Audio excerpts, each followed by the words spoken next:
Hi everyone, it's Jen Fontanella, your financial and money coach here, and I'm committed to helping women take control of their finances so that they can gain clarity, hope, and confidence in order to live out their true purpose and passion. And as you know, I am in the middle of getting ready to launch my book that's coming out, Do Before I Do. And it's how to have open conversations about money, avoid fights and breakups, and create a blissful financial future together. There's going to be a lot of bonuses and other stuff that's going to be included with the book. It's launching this Friday for Black Friday. I am super excited. And what I'm doing is I'm trying to give you guys a little bit of flavor and taste to what is inside the book. So I'm breaking down little tidbits here and there from the different chapters. But of course, if you want to know more, you got to get the book. It's going pre-sale this Friday, and you can get that at dobeforeido.com. And I'll also talk about the free download that you can get at the end of this video. So one of the things I just wanted to touch upon real quickly is the importance of being on the same page. And what do I mean by that? So, you know, there's times over the last 15 years that I've been in the financial services industry, some of the things I've seen, you know, whether I worked with people or not, is that sometimes there's the case scenario when only one person is heavily involved with the finances. This is the person that takes care of everything. This is the person that goes to the appointment with me or their advisor. Or, you know, I do my best to try to get both spouses there, both partners there. It's really important. And I want to share this with you because I know that everybody on my end, when I say my end, I'm talking about the advisors, the agents, the coaches, all of us on this side, the professionals that are trying to help you. We need you guys there. We need both of you there because it's hard to make the decisions with you if we don't have both people involved, if we don't have the consensus, if we don't have the consent of the buying power behind it all, because it takes money to put a plan into place. And then let me tell you what happened. So I guess this is kind of like not venting, but I want you to understand from the other side of the table what we have to go through. Because what happens is you come to the appointment, we sit down with you, and we already don't want to only talk to you. We want to talk to both of you because we encourage that both parties involved are there at the table hearing the same information, because we don't expect you to go back home and relay the information the way that we did, because we're the professional and you're the client and we're trying to help you. So we know that you've, in any case scenario, you only retain about 3% of what you heard. So by the time you get back and you're trying to explain it to your spouse after a long day at work, God knows what is still in your brain. So then if it's not explained, then, you know, how good is the convincing or letting your, you know, spouse get on board, your partner get on board? And so it's very difficult because we just know, I'm just trying to tell you how it is behind the scenes. We just know it doesn't work that way. And so it's so important for you to both be at the appointments, to both be fully involved, to both be present, because then there's none of this like, okay, well, you know, I just want to get the information and then I'm going to go back home and tell my spouse and then we're going to decide what we're going to do. It just really does. It's not the best case scenario. So let me just preface things like that. And trust me, we're all like in agreement. We all, when I say we, I'm talking about the professionals on the other side of the table. Again, we all just know it's just better when the both of you are there. So thank you for letting me get that out of the way. With that said, the reason also why it's so important that you're both involved, because in many situations I've also seen people say like, well, I handle all the finances, well, I take care of everything, like, okay, or it could be the person that's not involved telling me, oh, he handles all of it, or she takes care of all of that. And you know, I talked about this in the book, and one of the things that happened several years ago, this is going to sound like a joke, the precursor to a joke.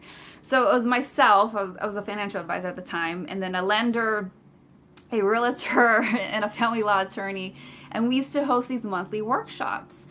And the reason why we did that is because we were helping women that were going through a transition, whether it was beginning stages of a separation or a divorce or some kind of transition where now they were alone and they needed help when it came to the money, whether they needed to split the proceeds, purchase a new house, whether it was to take the proceeds and, invest and start their life all over again. So that was what we were doing. We were holding monthly workshops.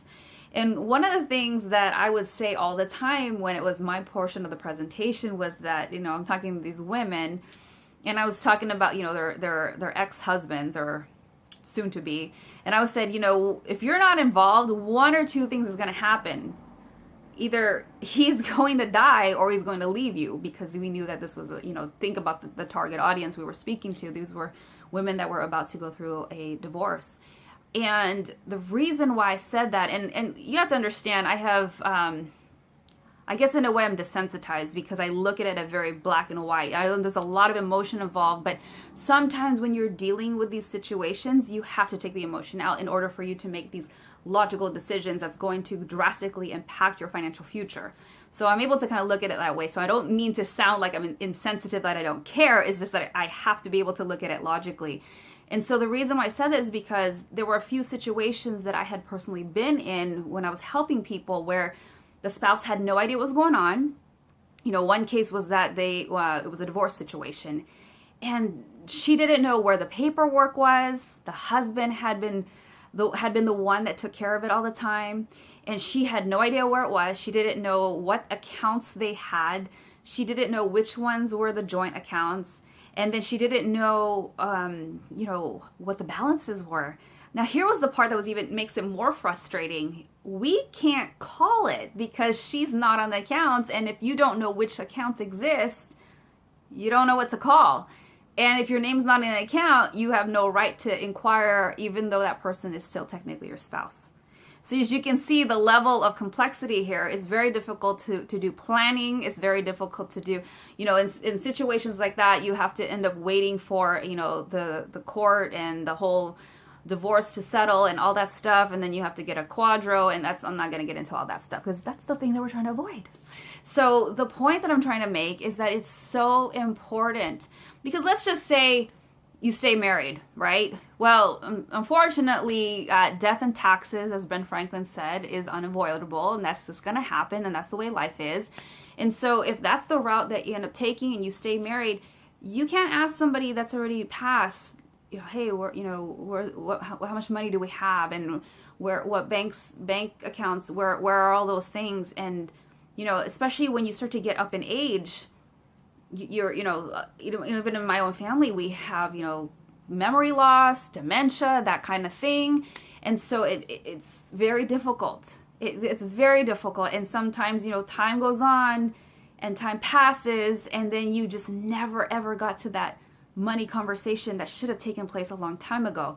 And so I talk about that too in chapter 7 about estate planning and insurance and all that stuff, because I really want people to understand how important it is to have these conversations, because when there's lack of planning, everybody's trying to act reactively versus being proactive and being prepared. And so it's very important that you're both involved in the planning situations, in the planning scenarios, I should say. It's very important to know what's going on, because if something should happen to you or your spouse, especially the person who has been the primary person taking care of the finances, you're pretty much, for lack of a better word, screwed. And it's not a fun place to be in, because it makes it very difficult to take care of a lot of stuff that needs to be taken care of. And so there's a lot of tools and resources that I provide when you get the book, Do Before I Do. And it'll help you, get organized. It'll help you put the information together. I encourage, couples to make sure they contact their beneficiaries, the people that are involved, and just to start getting that conversation going, so that you're not one of those people who end up in that scenario where you're like, oh my gosh, what do we do? And now we're scrambling because we had lack of planning. That's not what I want people to do. I want people to be empowered and set up financially, but not only that, but to be organized and have everything prepared so that it's a smooth transition no matter which way it goes. And then also for, you have to think about it. I encourage you, if you have anybody that you personally know or somebody that in your family or friend that has gone through it, let them explain to you what it was like when things weren't prepared, when they weren't involved, and when family had to scramble and get things together because there was, there was a death or, there was lack of planning. It's not a fun place to be in. It's a lot of frustration, and I want you all to avoid that because it doesn't have to be that way. So I don't mean for this to be morbid. I want you to be prepared, because when you're prepared, you can feel empowered and confident. And when you're in that space and place, you're better able to handle your money better. You're going to have better communication and a stronger relationship. So thank you for tuning in. Don't forget to get your pre-sale copy this Friday at dobeforeido.com. And if you haven't already downloaded it, get your free download, 5 Ways to Managing Your Money Together. And that's at dobeforeido.com. So thanks again, everyone. Take care. Until next time.